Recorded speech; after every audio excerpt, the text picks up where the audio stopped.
Hello, and welcome to another weekly reading. As you can see, the snake here, the wooden heart.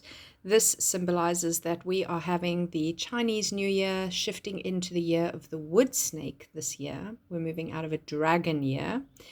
And the Chinese zodiac works quite differently to the Western zodiac. You can go and check out my YouTube forecast for the new moon in Aquarius, which is also this week, because it's new moon in Aquarius that always signifies the Chinese New Year. And below that, I've linked a really great talk by Christopher Renstrom on Astrology Hub that you can listen to if you'd like more information about the year of the wood snake. I recommend it. He is a brilliant astrologer, an amazing storyteller, and it's really wonderful to sit at the feet of the master and learn through story, which is something I'm so passionate about, and he does it so well. Because it's the wood snake, I've added some Siberian fir, and I've added cedar wood, and there are a lot of feathers here today to symbolize for us, and some fire to symbolize for us the air energy of Aquarius, because it is new moon in Aquarius. And of course, Aquarius is super active because of Pluto's really establishing himself in there, and lots of other planets going over Pluto in this time. And this new moon will go and check out that forecast, but it will have Sun, Moon, Mercury, and Pluto within the first 10 degrees, the first decan of the sign. So quite powerful.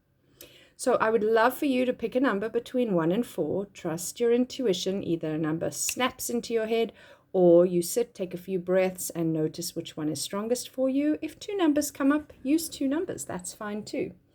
I want you to remember that this is not a personalized reading. It's a group reading. The card you pick is going to give you a little extra focus for the week. But if you're looking for a personalized reading, either tarot, astrology, or just general healing coaching type sessions, please send me a message and we can make that happen. Let's jump in. Have you got a number? And here we are. Okay, 2 major arcana cards, the moon and also temperance. Only one upside down card. We have a swords card, which is air, and a wands card, which is fire. So interesting, because the moon that's upside down is very much a watery card. The moon controls the tides. We're talking about new moon in Aquarius, and the new moon, because the Chinese zodiac is a lunar calendar, that's the particular new moon every year. So it's based around starting its new year at the Aquarian new moon. And here we are at this moon conversation, and the moon is upside down, which I find quite interesting. Also, Aquarius is an air sign. Sorry, got out of focus there. Which is very much more mental than emotional. And of course, the water element of water and the moon herself is the emotional part of our chart, the big emotional part of our chart.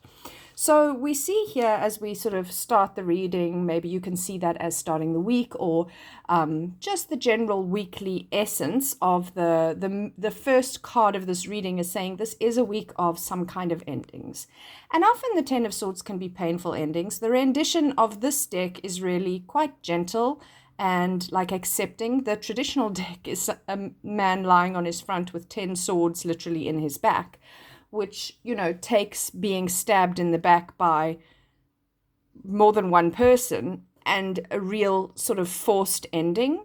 So you might look at what it is feeling, because when we have a new moon, it's a new beginning. When we have a new year, like the Chinese New Year, it's a new beginning. And we can't have a new beginning without an ending. So you might specifically be looking at what are the things that I know need to end, but I'm not letting them end easily. So I'm being forced into it. Forced by somebody else, maybe, because of that traditional version of the card with those swords in the back, who is forcing me to do something I don't want to do? And it might very well be somebody who has your best interests at heart, because it's a thing you do need to let go of, but you won't. So it's like that job you get fired from and you're so upset about, but actually you hated that job and it was time. Or that relationship that somebody else ends, and you're so devastated and hurt, but in retrospect, you realize this is the best thing for you. It's those things, okay? And those are big things. This might be smaller things for you, maybe multiple small things, But just take note of those kind of energies this week, because that's very important.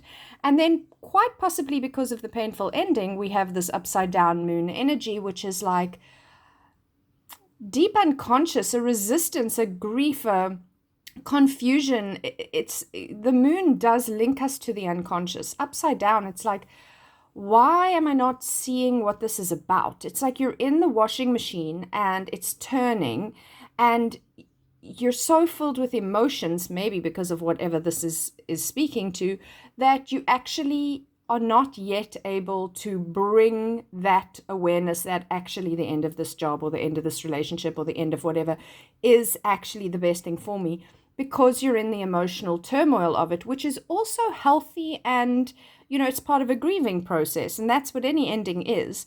Obviously, small endings like the end of a day, we don't go into full waterworks for the end of a day as we might for the end of a marriage. But every ending, there is a grief. My daughter just came home after starting boarding for our first weekend together, and we had the most beautiful weekend, and she's gone back and there is a grief. It's the end of the weekend. I loved it. It was great. She's ready to go back. Everything is fine. Nothing is wrong. But there is a grieving the end of our time together and a recalibrating to the beginning. So that would be like a small level kind of grieving process that you might look at those types of things. But this week is also calling, with this Four of Wands, it's calling for some kind of celebration. It's also, sometimes this is the marriage card. So for example, perhaps this is where you kind of finally accept the end of a relationship and find a new one that becomes a long-term committed relationship. I mean, it could be a million things. So just feel where that is for you. Where are you feeling the need to celebrate? What is it that you should be celebrating and maybe you're not? Is somebody having a birthday and you may be feeling a little bit down in the dumps, a little overwhelmed, and you just thought, I'm not going to go. Why not? Go and celebrate. Change your energy. Shift out of this ending, shift out of this grief, and celebrate the Chinese New Year. Celebrate the new moon in Aquarius. Find something to be joyful about. Find that fire, that passion that gives us motivation and momentum, because we're still in Mars retrograde, which of course is making it a little harder to find that. And so this card for me at this point of the reading is saying, you can change the way this week is going for you. If it's feeling all too much, you can change that by finding some gratitude, by finding some joy, some play, even if it is just putting on some of your favorite songs alone in your home and dancing to move your body like they are in this card. Move your body, move the energy, find momentum, joy, passion, find the fire. And then we're ending it with Temperance, which is all about balance. I mean, you can see in this rendition, he's holding the sun and moon and he's kind of balancing them like an alchemist, creating this type of infinity dance. You can see the gold energy from the sun and the silver energy from the moon, and he's merging them. He's creating this balance. It's balancing the sacred masculine, divine feminine. And that for me is such an important thing for all of us right now. I think it's going to be a huge theme for 2025 and beyond. How do we find that balance?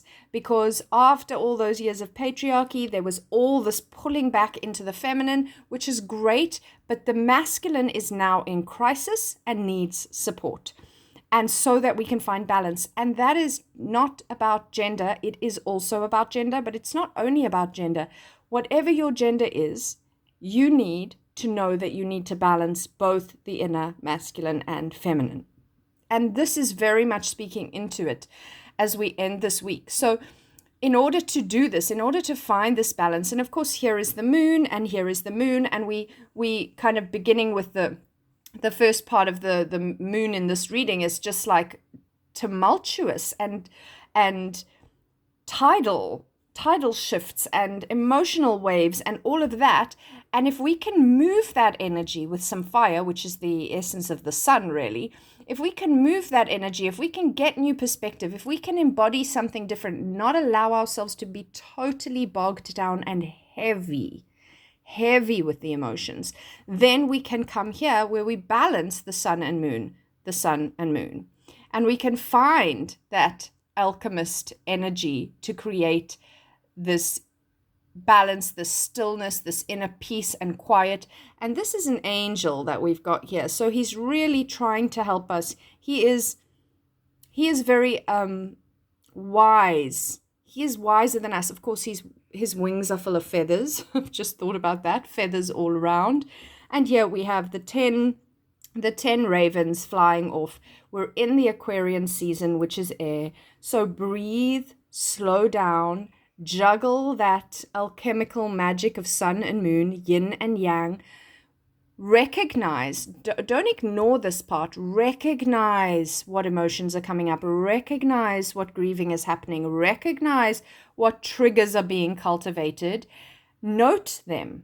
Don't ignore them. Don't numb out. Don't feed the feelings or drink it away. See what's going on. And then once you understand what it is and you've given it the space that it needs, then begin to move, to dance, to celebrate, to feel gratitude. And in that, you're finding this beautiful balance. I hope this has been helpful. I am sending you all much love for the week and look forward to being with you again soon. Please like, share, follow, subscribe, and comment to help me keep going and to boost this channel. Thanks again.